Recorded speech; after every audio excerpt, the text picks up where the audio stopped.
सुर में गाना सीखिए पाधानीसा ऐप के साथ। AI powered personal music teacher from Saregama.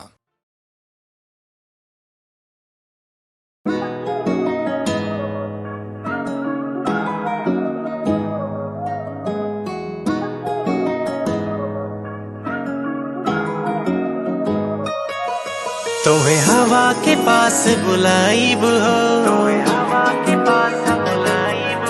फिर सूरज के बैठाइब हो, फिर चांद के बोलब सूते के तारा से मांग सजाइब हो।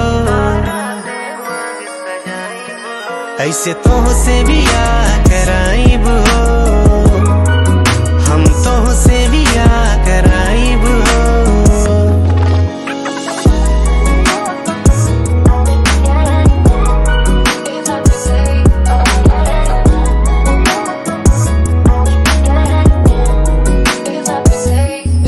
हर गली गली में फूल खिली, भंवरा भी तितली से मिली। जब चूड़ी चमकी हाथे में, हथवे में देव दिखाई हो,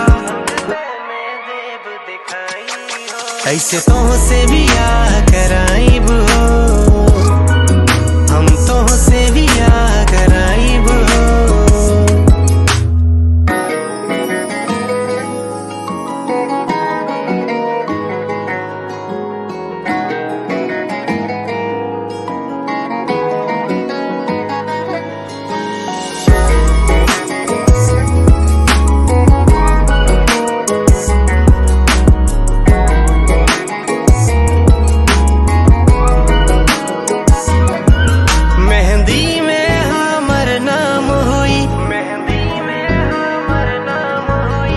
से पूछ के सब काम होई, तो से पूछ के सब काम होई। जब आई सपनवा राती में, अलता से गोल्ड रंगाई हो, अलता से गोल्ड रंगाई हो, अलता से गोल्ड रंगाई हो। ऐसे तो से बियाह कराइब हो, ऐसे